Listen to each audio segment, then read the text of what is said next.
Bonjour à tous, dernier épisode de Demain nous appartient. Notre actualité du jour se concentre sur « Demain nous appartient », spoilé, Diego annonce la terrible nouvelle à Camille. La mort subite de Raphaël a été causée par Simon. Lisa vit un moment brillant tandis que Raphaël et Xavier vivent une situation inconfortable et peut-être douloureuse pour toute la famille. Camille est en relation secrète depuis début avril 2024 dans Demain nous appartient sur TF1.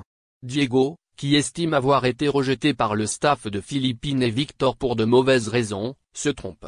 En effet, Camille vit une idylle mais avec Simon.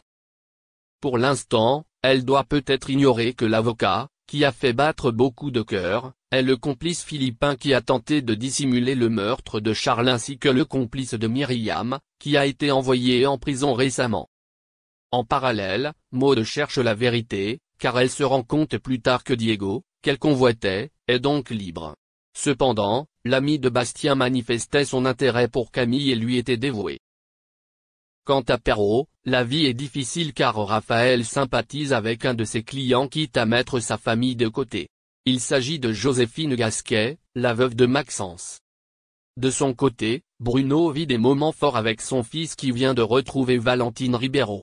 Le reste de la semaine, Lisa, Naïma Rodrigue, tente de libérer Aaron, autrefois soupçonné du meurtre de Maxence Gasquet. Au lycée, une vérité va éclater, peut-être sur une dispute mal avisée entre Violette et Jordan, Maxime l'élu.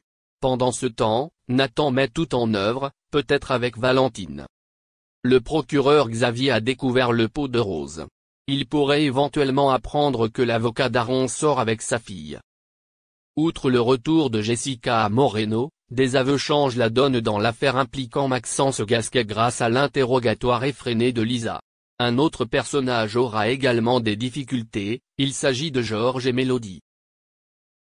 Merci d'avoir regardé et à la prochaine vidéo. N'oubliez pas de vous abonner à notre chaîne. En attendant, dites-nous ce que vous en pensez dans la section commentaires ci-dessous.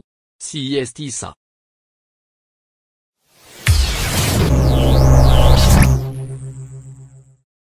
Jean-Pierre Foucault, l'animateur vedette du PAF fait partie des animateurs les plus célèbres dans l'Hexagone.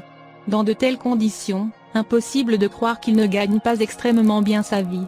Bien qu'il soit de moins en moins présent à la télévision, il ne manque jamais les rendez-vous importants. C'était ainsi lui qui animait avec un grand honneur la cérémonie de l'élection de Miss France 2022 sur TF1. Mais Jean-Pierre Foucault n'a pas seulement une grande expérience de son métier, il possède aussi une grande expérience de la gestion de ce dernier. Notamment en ce qui concerne ses rémunérations colossales. De fait, pour ne pas se retrouver à payer des millions d'euros d'impôts, il doit être au fait des lois qui lui permettent d'investir et de rentabiliser son patrimoine. Or, comme l'indiquent nos confrères du magazine en ligne Capital, Jean-Pierre Foucault n'échappera pas à une douloureuse note que lui réclame l'ASF. Mais quels que soient les problèmes auxquels il va devoir faire face, nos confrères du magazine Capital estiment que cela ne devrait pas le mettre dans le rouge. En effet, il parle ouvertement de problèmes de riches. Et le fait est qu'avec l'expérience de Jean-Pierre Foucault à la télévision, difficile d'imaginer qu'il ne soit pas effectivement très confortablement installé. L'animateur réside à Carry-le-Rouet, une petite ville au bord de mer dans le sud de la France. Resulting antioxidants and vitamin E. For centuries, argan oil has been revered by women who've sought its nourishment. Jean-Pierre Foucault n'a pas à rougir de son patrimoine, puisqu'il travaille en tant qu'animateur depuis plus de 1966, en commençant par la radio.